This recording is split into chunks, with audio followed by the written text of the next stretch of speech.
எல்லோருக்கும் வணக்கம். நம்ப இப்போ பார்த்தீங்க அப்படின்னா, நம்மளுடைய சேனல்ல சைபர் செக்யூரிட்டி அது சம்மந்தமான பதிவுகள தொடர்ச்சியா பார்த்துன்னு வந்துன்னு இருக்கோம். அந்த பதிவுகள்ல நம்ப இப்ப விவாதிச்சுட்ருக்கிற விஷயம் என்ன அப்படின்னு கேட்டிங்க அப்படின்னா, ஃபுட் பிரிண்டிங். ஃபுட் பிரிண்டிங்னா என்ன அப்படின்றத பற்றி நம்ப பேசியிருக்கோம்.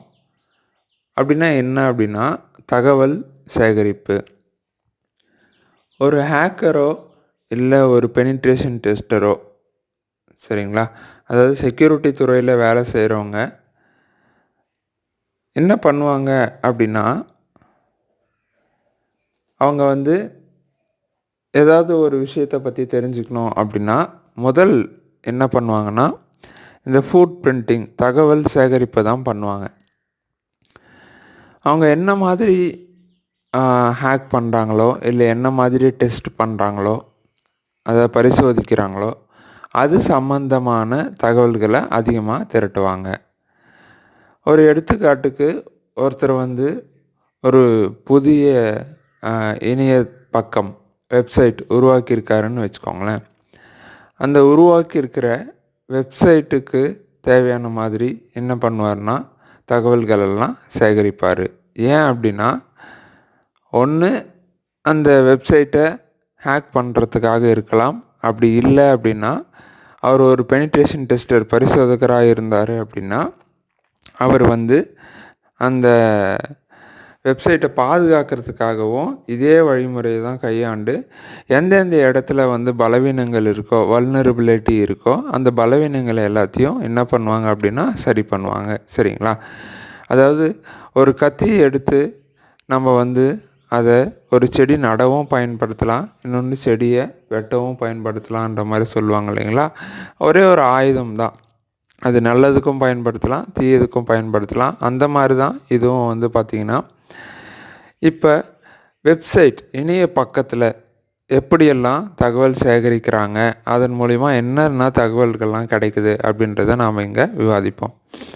அதாவது ஒரு இணைய பக்கத்தை நம்ம எதிர்ச்சியாக திறந்து பார்க்குறோம் அப்படின்னு வச்சுக்கோங்களேன். அப்படி திறந்து பார்க்கும்போதே நமக்கு இயல்பாகவே சில விஷயங்கள் தெரிய வந்துடும், புரிய வந்துடும். அப்படி என்னென்ன மாதிரி விஷயங்கள்லாம் நமக்கு அதில் தெரிய வரும் அப்படின்னு பார்த்தீங்க அப்படின்னா, அந்த பக்கத்தில் பயன்படுத்தி இருக்கக்கூடிய மென்பொருள். சரிங்களா? அதுக்கு அடுத்ததாக பார்த்திங்கன்னா, அந்த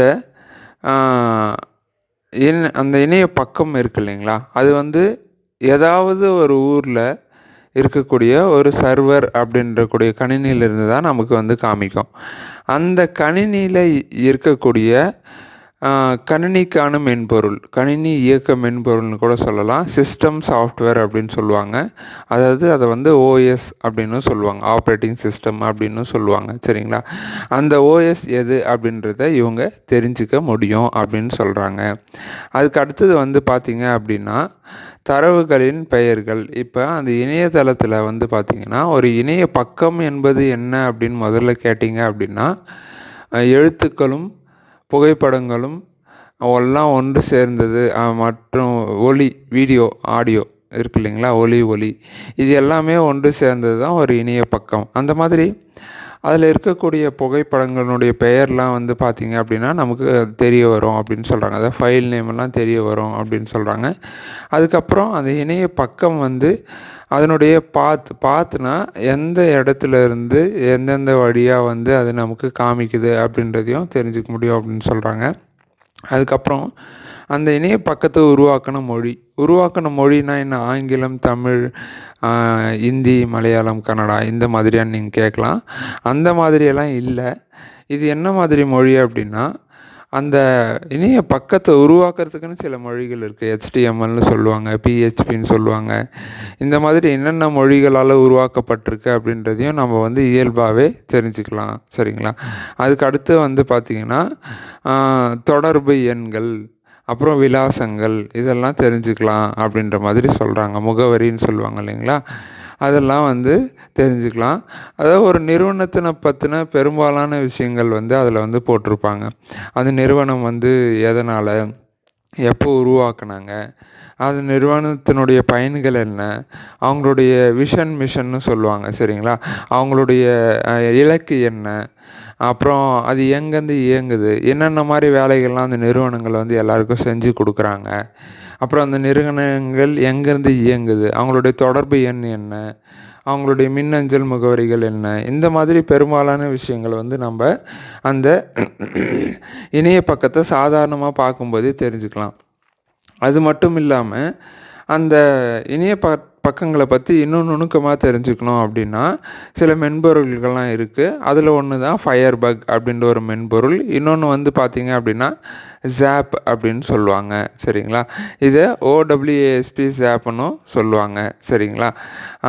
இதை வந்து பார்த்திங்க அப்படின்னா ZED அட்டாக் ப்ராக்ஸி அப்படின்னு கூட சொல்லுவாங்க சரிங்களா. இந்த மாதிரி மென்பொருள்கள்லாம் வச்சு இது வந்து ஒரு ஓப்பன் சோர்ஸ் மென்பொருள்னு சொல்லுவாங்க. அதாவது இது வந்து பணம் கொடுத்து எதுவும் வாங்க வேணும் அப்படின்ற மாதிரியெல்லாம் இல்லை. இதுக்கான காப்புரிமையெல்லாம் யாரும் பெறலை. இந்த மாதிரியான மென்பொருள் இது.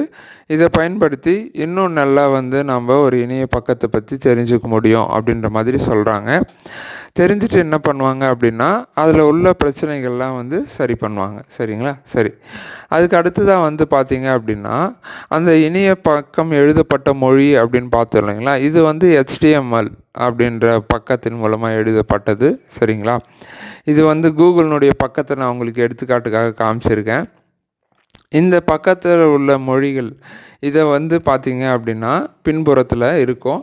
இதை பார்த்தோம் நிறைய விஷயங்களை வந்து திரட்ட முடியும் சரிங்களா.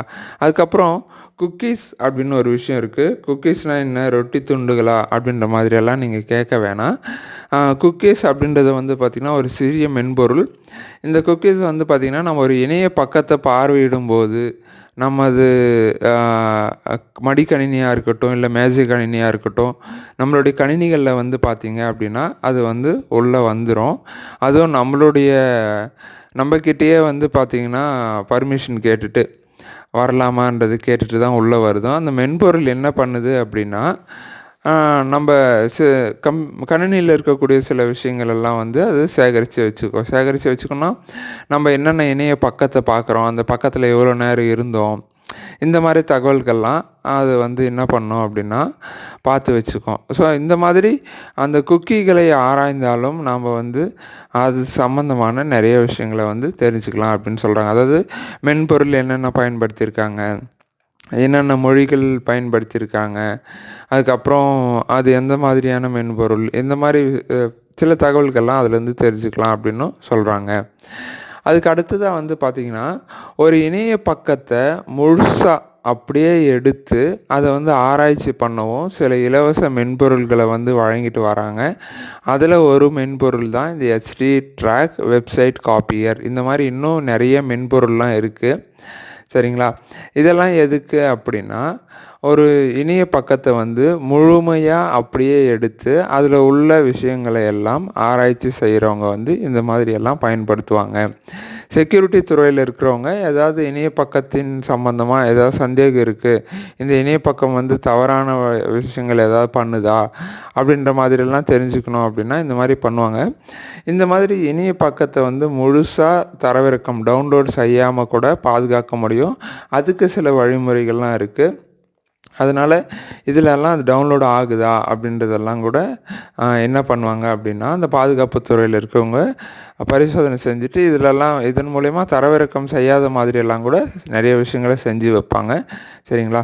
ஸோ இந்த மாதிரி ஒரு இணைய பக்கம்னு எடுத்துக்கிட்டால் அதில் இந்த மாதிரி தகவல் இதையும் தவிர்த்து இன்னும் நிறைய தகவல்கள் எல்லாம் வந்து என்ன பண்ண முடியும் அப்படின்னா சேகரிக்க முடியும் சரிங்களா. இந்த நான் சொன்ன தகவல்கள்லாம் உங்களுக்கு புரிஞ்சிச்சா இல்லையா அப்படின்றத வந்து கமெண்ட் பண்ணுங்கள். முக்கியமாக லைக் பண்ண மறந்துடாதீங்க சரிங்களா. அடுத்த பதிவில் இன்னொரு புது விஷயத்தோடு சந்திப்போம். உங்களுக்கு ஏதாவது சந்தேகங்கள் இருந்தாலும் அதை வந்து கமெண்ட்டில் லீவ் பண்ணுங்கள். நம்ம வந்து உங்களுக்கான சந்தேகத்தை தீர்த்து வைப்போம். அடுத்த வீடியோவில் பார்க்கலாம். நன்றி.